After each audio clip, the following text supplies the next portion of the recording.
becomes the Lord Mayor of Leeds recently. Oh. So, His Majesty.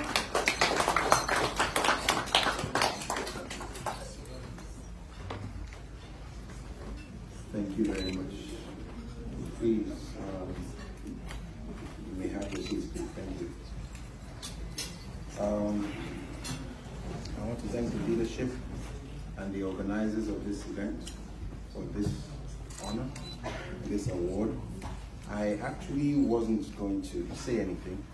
I was just going to smile and accept the award. But some slick talking South African decided to go strong in the direction of a sleeping giant. And on behalf of all Nigerians, I say we are fully awake now. So you can expect some rumbling and trembling on the continent. But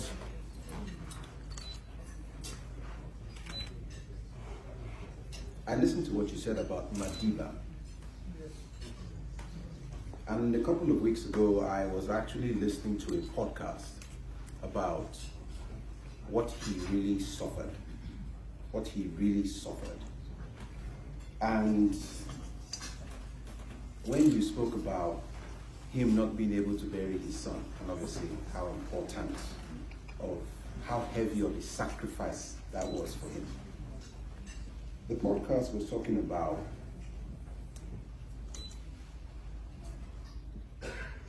how prison changed him.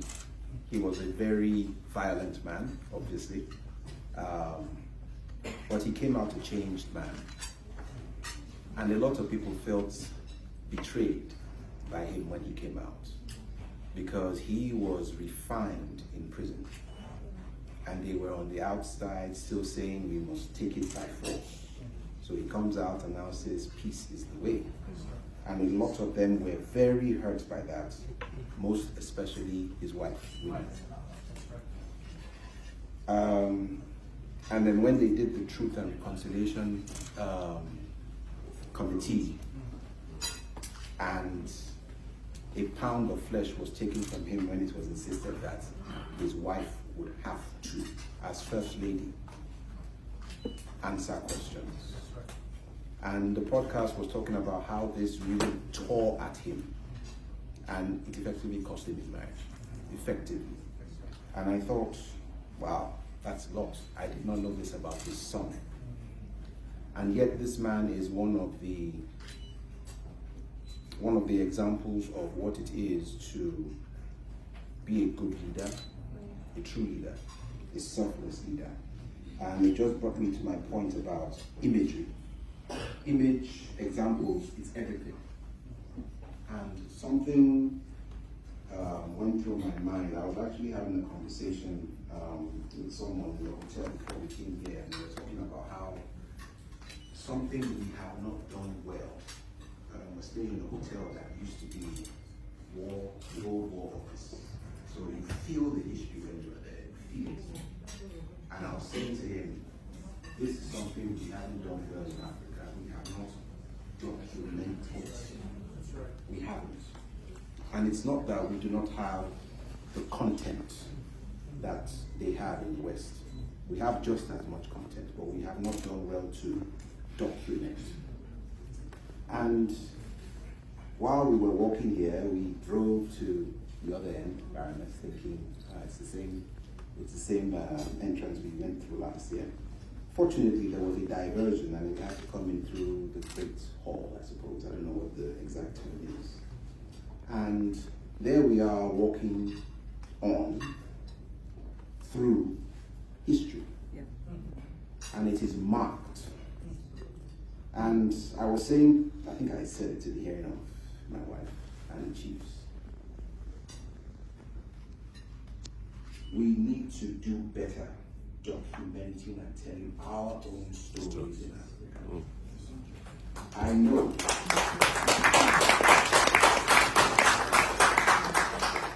there is a lot that has held us back in Africa.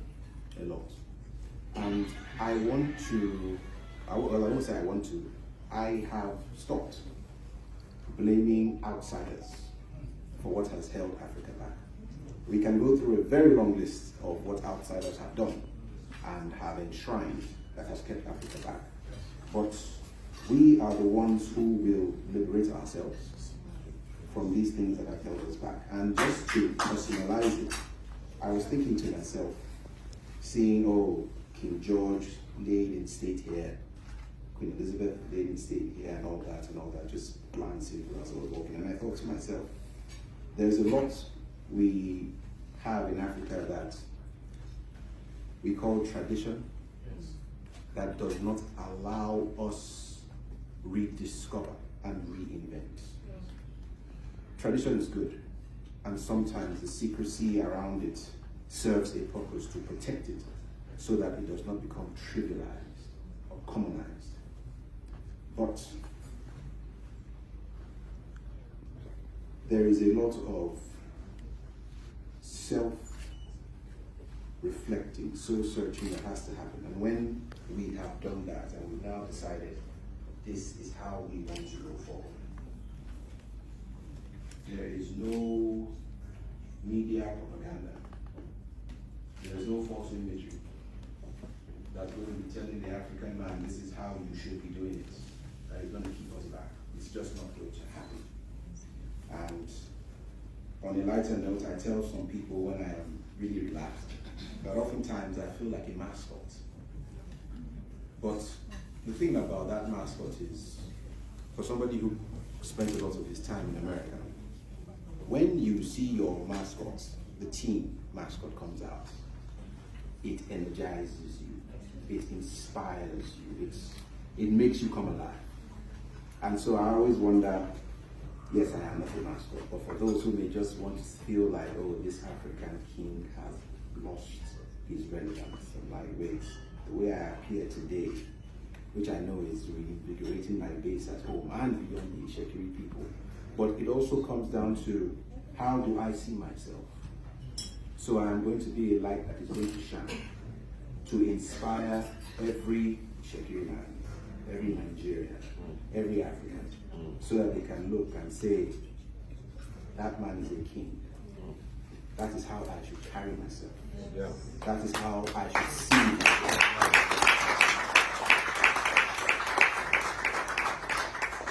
And so, I will bring this unplanned speech to an end. I know this fine South African gentleman will be coming to Nigeria later on, so consider that our scores are settled, otherwise you would have had a very interesting welcome when you got to Nigeria.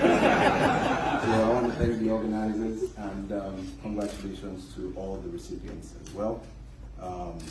We are the ones that are going to change this African continent.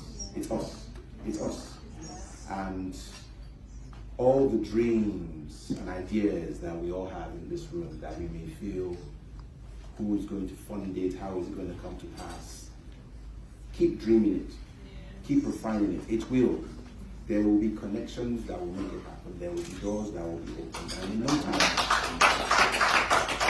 time, for all of you who are into media, Netflix, they are always looking for new content. They're now rushing to Africa. Let's get new stories and new content.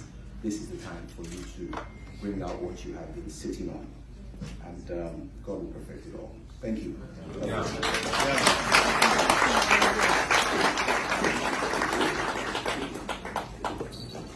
Can I please ask, if you are not an official AA photographer, I want people to leave this space. We can see, I think we need to respect people. You can see people behind. They are here to witness this event.